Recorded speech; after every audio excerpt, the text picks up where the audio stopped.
এখন বাজে বিকেল ৫টা আর আমরা যাব মেলায়। আমি বলতে গেলে একটু লেটই আছি, কারণ একটু বিজি ছিলাম কয়েকদিন, তার জন্য ভিডিও পোস্ট করতে পারিনি।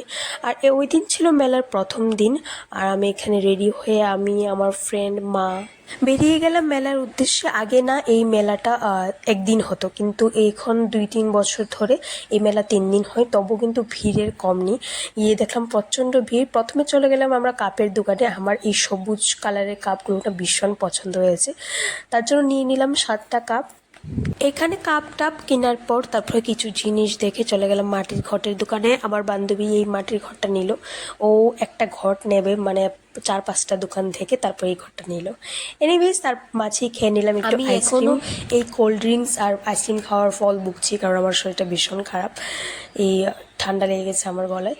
তারপরে এরই মাঝে আমাদের দেখা হয়ে গেল নিকিতার সাথে। ও পিসির সাথে এসেছিল, ও সংসারের জিনিস কিনছিল, কারণ ওর সামনেই বিয়ে, তার জন্য আমরা একটু মজা করছিলাম ওর সাথে। তারপর ওইখান থেকে বেরিয়ে চলে গেলাম একটা স্টেশনারি দোকানে। আমার বান্ধবী ওইখান থেকে এই ইয়াররিংসটা কিনেছে বিয়েতে পরবে বলে। ও শাড়িটাও মেরুন কালারের, তাই এই ইয়াররিংটা চুজ করেছে। তারপর আমি এখান থেকে একটা হেয়ার ক্লিপ নিয়ে নিলাম। তারপর চলে গেলাম আমাদের স্কুল মাঠে। ওই স্কুল মাঠে ওই নাগরদোলা এই বছর আনেনি, এই রাইডগুলো এনেছিল। আর রেল, তারপরে এটাকে কি বলে আমি জানি না। প্রথম আমরা ভেবেছিলাম প্রথম দিনে এই রাইডটাতে উঠবো, কিন্তু ভীষণ ভয় পেয়ে গেছিলাম, কারণ একজন উঠেছিল, একটা মহিলা, ওর এক্সপ্রেশন তো ভীষণ খারাপ ছিল।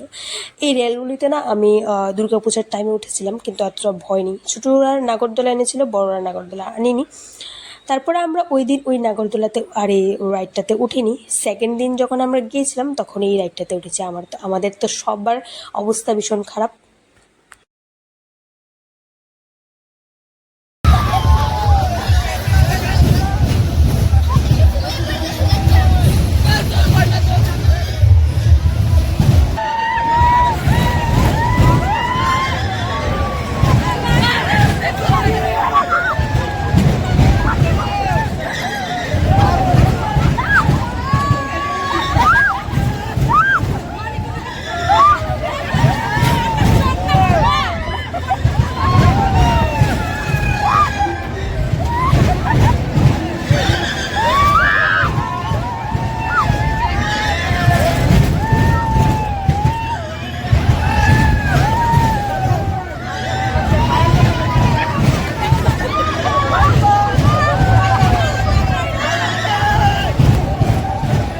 ভিডিওটা এখানেই শেষ করছি। দেখা হবে আরেকটা ভিডিওতে। Till then take care. আমার পেজটাকে ফলো করে দিবা, আর ভালো লাগলে লাইক করে দিবা। So yeah, by.